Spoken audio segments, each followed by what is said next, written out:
شروع اللہ کا نام لے کر جو بڑا مہربان نہایت رحم والا ہے۔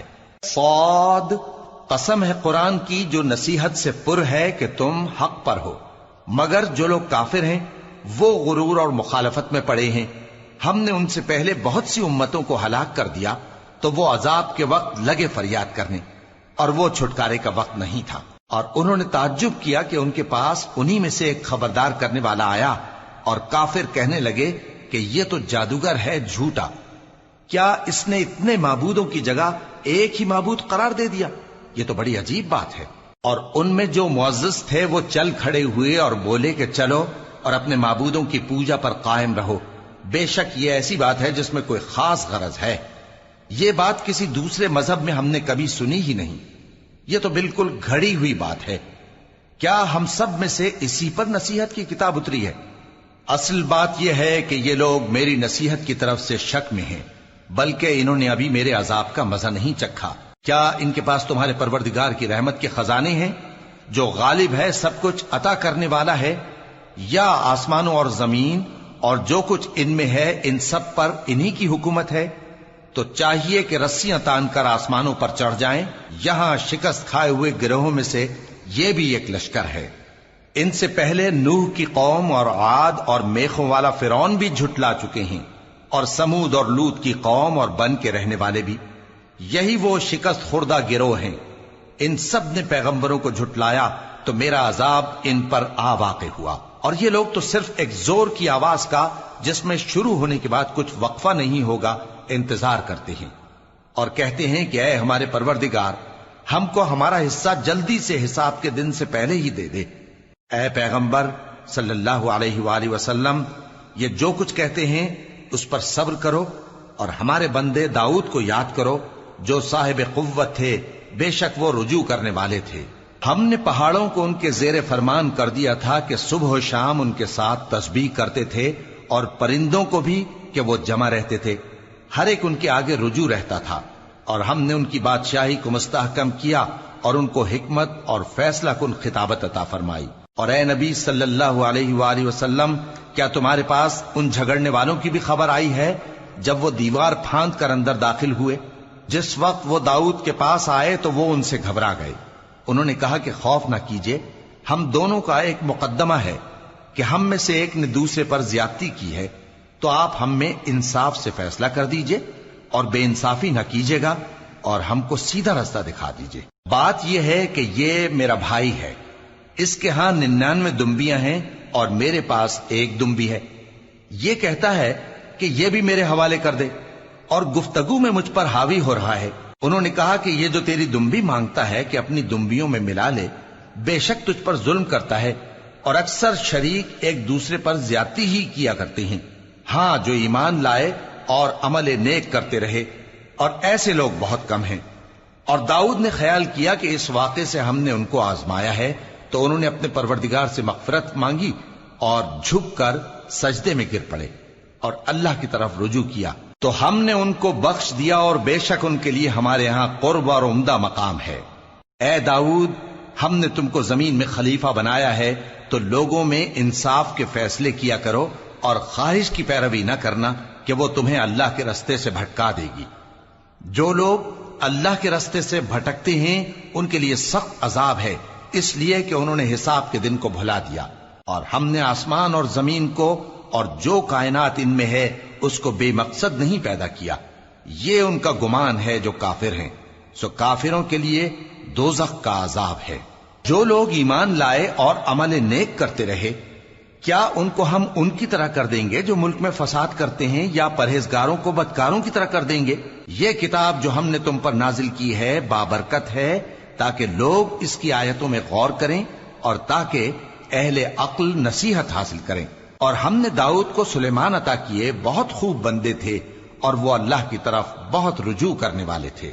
جب ان کے سامنے شام کو اصیل گھوڑے پیش کیے گئے تو کہنے لگے کہ میں نے اپنے پروردگار کی یاد سے غافل ہو کر مال کی محبت اختیار کی، یہاں تک کہ آفتاب پردے میں چھپ گیا۔ بولے کہ ان کو میرے پاس واپس لاؤ۔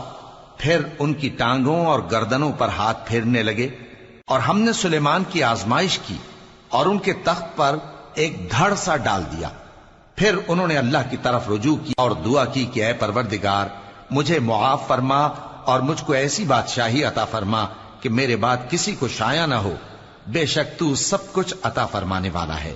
پھر ہم نے ہوا کو ان کے زیر فرمان کر دیا کہ جہاں وہ پہنچنا چاہتے ان کے حکم سے نرم نرم چلنے لگتی، اور جنوں کو بھی ان کے زیر فرمان کیا۔ یہ سب عمارتیں بنانے والے اور غوطہ مارنے والے تھے، اور کچھ دوسروں کو بھی جو زنجیروں میں جکڑے ہوئے تھے۔ ہم نے کہا یہ ہماری بخشش ہے، چاہو تو احسان کرو یا رکھ چھوڑو، تم سے کچھ حساب نہیں ہے، اور بے شک ان کے لیے ہمارے ہاں قرب اور عمدہ ٹھکانہ ہے۔ اور ہمارے بندے ایوب کو یاد کرو جب انہوں نے اپنے رب کو پکارا اور کہا کہ شیطان نے مجھ کو ایذا اور تکلیف دے رکھی ہے۔ ہم نے کہا کہ زمین پر لات مارو، دیکھو یہ چشمہ نکل آیا، نہانے کو ٹھنڈا پانی اور پینے کو بھی، اور ہم نے ان کو اہل و عیال اور ان کے ساتھ اتنے ہی اور بخشے۔ یہ ہماری طرف سے رحمت اور عقل والوں کے لیے نصیحت تھی۔ اور ہم نے کہا اپنے ہاتھ میں تنکوں کا ایک مٹھا لو، پھر اس سے مار لو اور قسم نہ توڑو، بے شک ہم نے ان کو ثابت قدم پایا، بہت خوب بندے تھے، بے شک وہ بہت رجوع کرنے والے تھے۔ اور ہمارے بندوں ابراہیم اور اسحاق اور یعقوب کو یاد کرو جو قوت والے اور صاحب نظر تھے۔ ہم نے ان کو ایک صفت خاص آخرت کے گھر کی یاد سے ممتاز کیا تھا، اور وہ ہمارے نزدیک منتخب اور خوبی والوں میں سے تھے۔ اور اسماعیل اور الیسع اور ذوالکفل کو یاد کرو، اور یہ سب بھی خوبی والوں میں سے تھے۔ یہ نصیحت ہے اور پرہیزگاروں کے لیے تو عمدہ ٹھکانہ ہے، ہمیشہ رہنے کے باغ جن کے دروازے ان کے لیے کھلے ہوں گے، ان میں تکیے لگائے بیٹھے ہوں گے، اور کھانے پینے کے لیے بہت سے میوے اور مشروبات منگاتے رہیں گے، اور ان کے پاس نیچی نگاہ رکھنے والی اور ہم عمر حوریں ہوں گی۔ یہ وہ چیزیں ہیں جن کا حساب کے دن کے لیے تم سے وعدہ کیا جاتا تھا، یہ ہمارا رزق ہے جو کبھی ختم نہیں ہوگا۔ یہ نعمتیں تو فرمانبرداروں کے لیے ہیں، اور سرکشوں کے لیے برا ٹھکانہ ہے، یعنی دوزخ جس میں وہ داخل ہوں گے، اور وہ بری آرام گاہ ہے۔ یہ کھولتا ہوا گرم پانی اور پیپ ہے، اب اس کے مزے چکھیں، اور اسی طرح کے اور بہت سے عذاب ہوں گے۔ یہ ایک فوج ہے جو تمہارے ساتھ گھستی چلی آ رہی ہے، ان کو خوشامدید نہ کہا جائے۔ یہ دوزخ میں جانے والے ہیں، کہیں گے بلکہ تمہیں کو خوشامدید نہ کہا جائے، تمہیں تو یہ بلا ہمارے سامنے لائے ہو، سو یہ برا ٹھکانہ ہے۔ وہ کہیں گے اے پروردگار جو اس کو ہمارے سامنے لایا ہے اس کو دوزخ میں دگنا عذاب دے، اور کہیں گے کیا سبب ہے کہ یہاں ہم ان لوگوں کو نہیں دیکھتے جن کو ہم بروں میں شمار کرتے تھے؟ کیا ہم نے ان سے ٹھٹھا کیا ہے یا ہماری آنکھیں ان کی طرف سے پھر گئی ہیں؟ بے شک یہ اہل دوزخ کا جھگڑنا برحق ہے۔ کہہ دو کہ میں تو صرف خبردار کرنے والا ہوں، اور اللہ اکیلے اور غالب کے سوا کوئی معبود نہیں۔ جو آسمانوں اور زمین اور جو مخلوق ان میں ہے سب کا مالک ہے، غالب ہے، بخشنے والا۔ کہہ دو کہ یہ ایک بڑی ہولناک چیز کی خبر ہے جس کو تم دھیان میں نہیں لاتے۔ مجھ کو اوپر کی مجلس والوں کا جب وہ جھگڑتے تھے کچھ بھی علم نہ تھا، میری طرف تو یہی وحی کی جاتی ہے کہ میں کھلم کھلا خبردار کرنے والا ہوں۔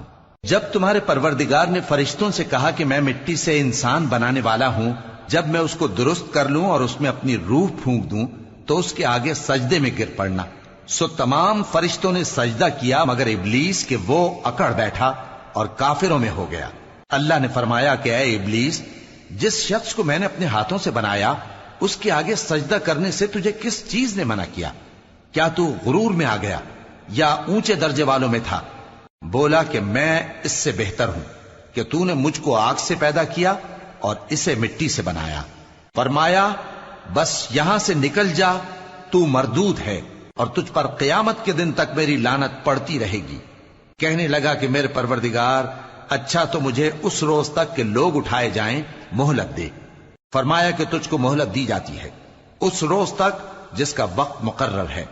کہنے لگا کہ مجھے تیری عزت کی قسم، میں ان سب کو بہکاتا رہوں گا سوائے ان کے جو تیرے چنے ہوئے بندے ہیں۔ فرمایا ٹھیک ہے، اور میں ٹھیک ہی کہتا ہوں کہ میں تجھ سے اور جو ان میں سے تیری پیروی کریں گے سب سے جہنم کو بھر دوں گا۔ اے پیغمبر، کہہ دو کہ میں تم سے اس کا صلہ نہیں مانگتا اور نہ میں بناوٹ کرنے والوں میں ہوں۔ یہ قرآن تو اہل عالم کے لیے نصیحت ہے، اور تم کو اس کا حال